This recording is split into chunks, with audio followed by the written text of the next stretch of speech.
पिछले 2-3 साल में सबसे ज्यादा राजनीतिक रोटी यहाँ सेकने की कोशिश की गई है जातीय जनगणना के नाम पर। नेताओं ने जिन्होंने जातीय जनगणना कराने की घोषणा की, 500 करोड़ रुपया बिहार सरकार का खर्च करके जातीय जनगणना कराया, उनके नियत कभी भी किसी जाति की मदद करने की नहीं थी। वो इस जातीय उन्माद को फैलाकर फिर से समाज में राजनीतिक रोटी सेकना चाहते थे। ऐसा इसलिए हम कह रहे हैं कि अब आपके सामने आंकड़े रख रहा हूं कि जातीय जनगणना में क्या निकल कर आया, और 2 बरस करीब 18 महीने हो गए जातीय जनगणना के। रिपोर्ट 2 अक्टूबर 2023 को प्रकाशित किया गया। 7 नवंबर 2023 को विधानसभा के पटल पर ये रिपोर्ट रखी गई और 22 नवंबर 2023 को नीतीश कुमार ने तब तेजस्वी यादव के साथ जो सरकार चला रहे थे मिलकर जातीय जनगणना के आधार पर 5 बड़ी घोषणाएं की। अब उनकी हकीकत आप देख लीजिए। जातीय जनगणना में सरकार ने ये माना कि 34% से ज्यादा लोग बिहार के गरीबी रेखा से नीचे आज भी रह रहे हैं। लेकिन ये महत्वपूर्ण आंकड़ा नहीं है। महत्वपूर्ण आंकड़ा ये है कि 30-35 साल से सामाजिक न्याय की राजनीति करने का दावा करने वाले लोग, इनके शासन के बाद भी जब जातीय जनगणना का रिपोर्ट आया उसमें बताया गया कि 5% से कम दलित और अति पिछड़ा समाज के 5% से कम लोग ही 12वीं क्लास पास करते हैं बिहार में। जिन लोगों ने रिपोर्ट बनवाया उन्होंने पढ़ा भी नहीं। सिर्फ 5% से भी कम दलित और अति पिछड़ा समाज के लोग 12वीं क्लास पढ़ते हैं। आरक्षण की लड़ाई लड़ने की बात करने वाले लोग 35 साल के बाद 0.93% अति पिछड़ा समाज के लोग आज सरकारी नौकरियों में हैं। 2 बरस पर इस पर कोई चर्चा नहीं हुई। तो जब नीतीश कुमार ने 22 तारीख को इसकी घोषणा की कि इस रिपोर्ट के आलोक में हम लोग क्या क्या करेंगे, तो एक चर्चा उन्होंने की जिसकी आप लोगों ने भी जिसको फॉलोअप किया कि आरक्षण की सीमा को 50 से बढ़ाकर 65 या 75 किया जाएगा। इसका हम लोग रिकमेंडेशन केंद्र सरकार को भेज रहे हैं। तो मैं अब पहला मांग ये कर रहा हूं नीतीश कुमार से कि भैया केंद्र में भी तुम्हारी सरकार है और राज्य में भी तुम्हारी सरकार है और सामाजिक न्याय के आप पुरोधा भी हैं। तो अब आप बता दीजिए कि जो आपने केंद्र में आरक्षण बढ़ाने का मांग यहाँ लिखित भेजा था उस पर अभी स्थिति क्या है। सरकार ये बताए समाज को कि आपने आरक्षण बढ़ाने की जो मांग करी थी उस पर आज स्थिति क्या है, या आप उसको भूल गए, बेवकूफ बना रहे थे सबको। और तेजस्वी यादव भी बताएं कि विपक्ष के नेता होने के नाते उन्होंने इस पर अभी तक क्या किया है।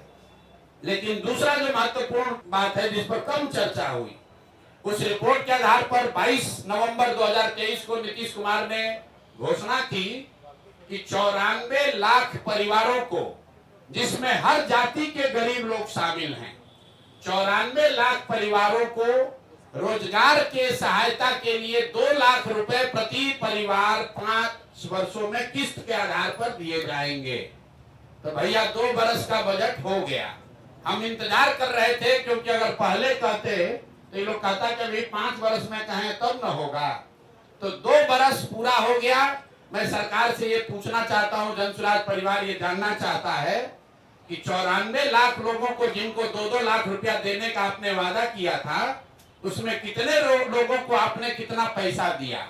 और अगर नहीं दिया तो मान लीजिए कि जैसे आपके मोदी जी, आपके जिनके आप लाडले मुख्यमंत्री हैं, मोदी जी ने जैसे 15 लाख रुपया सबको देंगे का जुमला फेंका था, आप भी ये मानिए कि आपने भी ये बिहार के लोगों को जुमला दिया था कि 94 लाख परिवारों को, और इसमें सिर्फ किसी जाति विशेष के लोग नहीं हैं, विधानसभा के पटल पर। और आपको मैं कह रहा हूं 22 नवंबर का नीतीश कुमार का ट्वीट देख लीजिए, उनके ऑफिशियल हैंडल से ये ट्वीट किया गया है कि 94 लाख गरीब परिवारों को 2 लाख रुपया की राशि दी जाएगी। अभी तक एक परिवार को 1 रुपया भी नहीं दिया गया है। तीसरी जो बड़ी घोषणा उन्होंने की थी कि 39 लाख परिवारों को जो होमलेस है, लैंडलेस हैं, उनको 1,20,000 रुपया घर बनाने के लिए दिया जाएगा। तो मैं तीसरी मांग ये कर रहा हूं कि जातीय जनगणना के नाम पर समाज को लड़ाने की जो योजना आपने बनाई थी वो तो कामयाब हुई नहीं। ये बता दो कि 39 लाख लोगों में से कितने लोगों को 1,20,000 रुपए की राशि दी गई है। तो जातीय जनगणना को लेकर मेरे 3 सवाल जन स्वराज के हैं। पहला कि आरक्षण बढ़ाने के लिए जो आपने दावा किया था कि आप केंद्र सरकार को रिकमेंड कर रहे हैं, उस पर आज स्थिति क्या है, किस तारीख को आपने रिकमेंड किया और केंद्र सरकार ने उस पर क्या निर्णय दिया, क्योंकि केंद्र में भी भाजपा और नीतीश की ही सरकार है। और अगर नहीं दिया तो प्रधानमंत्री अभी आ रहे 24 तारीख को, तो मधुबनी में प्रधानमंत्री को यह घोषणा करना चाहिए, जवाब देना चाहिए, क्योंकि जदयू के लोग भी भीड़ जुटाने में लगे हैं। सरकारी खर्चे पर डीएम सीडीपीओ से लेकर सारा प्रशासन लगा हुआ है, सरकारी खर्चे पर भीड़ जुटाई जा रही है। तो उसमें मोदी जी को और नीतीश जी को बताना चाहिए कि जातीय जनगणना के आधार पर आरक्षण बनाने के प्रस्ताव की स्थिति आज क्या है। दूसरा, 94 लाख परिवारों को जो 2 लाख रुपए आपने देने की बात कही थी, उसकी स्थिति क्या है। हम लोग की जानकारी के हिसाब से, आप लोग भी पत्रकार है, अभी तक के बजट में, 2 बजट में इस योजना के तहत 1 रुपया का भी प्रावधान नहीं किया गया है। और तीसरी बात कि आपने 39 लाख जो होमलेस, लैंडलेस, खासकर दलित समाज के लोग थे, उनके लिए अभी तक 1,20,000 रुपया जो जारी करने के लिए कहा था, उसमें कितना पैसा जारी किया। तो जन स्वराज परिवार 3 मांग रख रहा है कि जातीय जनगणना के आधार पर, उसके नाम पर राजनीति करके समाज को बांटने लड़ाने वाले ये सरकार, उस पर व्हाइट पेपर जारी करो और 1 महीना में बताओ कि आरक्षण पर क्या हुआ। दूसरा, 94 लाख परिवारों को किस दिन 2 लाख रुपया दोगे और 39 लाख होमलेस परिवारों को 1,20,000 रुपया कब दिया जाएगा। दलित महादलित के नाम पर बहुत दिन से राजनीति चल रही है। आपको याद होगा, नीतीश कुमार ने 2006 में महादलित विकास मिशन बनाया था। उस मिशन में एक बड़ा वादा ये किया गया था कि दलित समाज के जितने लैंडलेस, होमलेस लोग हैं, उनको 3 डिसमिल जमीन, 1306.8 स्क्वायर फीट जमीन घर बनाने के लिए दिया जाएगा। ये वादा नीतीश कुमार ने महादलित मिशन के नाम पर 2006 में किया था।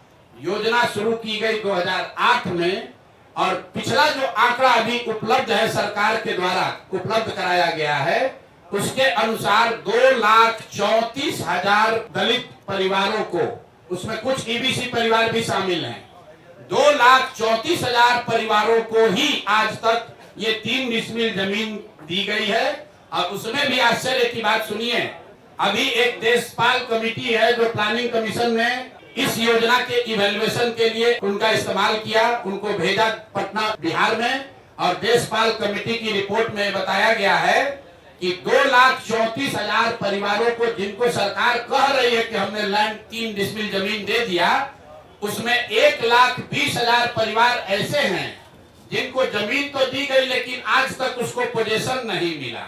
उसको कहीं बाढ़ का, कछाड़ का ऐसा जमीन दिया है जिसका पोजेशन ही नहीं मिला।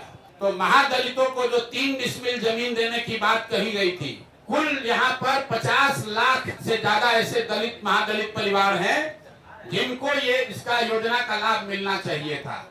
सरकार के हिसाब से सिर्फ 2,34,000 परिवारों को ये लाभ मिला, और केंद्र सरकार की प्लानिंग कमीशन की कमेटी बता रही है कि उस 2,34,000 में से भी 1,20,000 ऐसे परिवार है जो कह रहे हैं कि जमीन कागजे पर मिला, जमीन आज तक हमको मिला नहीं है। और इसमें यह भी बता दूं कि अभी सरकार के आंकड़ों के हिसाब से करीब करीब 25 लाख एकड़ जमीन, जिसमें सीलिंग के नाम पर जब्त की हुई करीब 11.5 लाख एकड़ जमीन, और विनोबा आंदोलन, भूदान आंदोलन में मिली हुई 7 लाख एकड़ जमीन, जिसका कोई हिसाब नहीं है कि ये जमीन किसके पास है, किसको दिया गया है। 25 लाख एकड़ जमीन जो सरकारी रिकॉर्ड के हिसाब से उपलब्ध है गरीबों को बांटे जाने के लिए, किसी से लेना छीनना नहीं है। तो दूसरी मांग यह है कि दलित महादलित के वोट से कुर्सी पर बैठे नीतीश कुमार और भाजपाई बताए कि ये दलित महादलितों को कब ये घर का जमीन उनको 3 डिसमिल मिलेगा। जिनका वोट लेकर नीतीश कुमार इतने दिन से बैठे हुए हैं, अब वो दलित महादलित परिवार चला जाने के लिए तैयार नहीं है। अगर 1,20,000 से कम परिवारों को ही 3 डिसमिल जमीन मिली है, तो 48 लाख से ज्यादा परिवारों को 3 डिसमिल जमीन कब मिलेगी।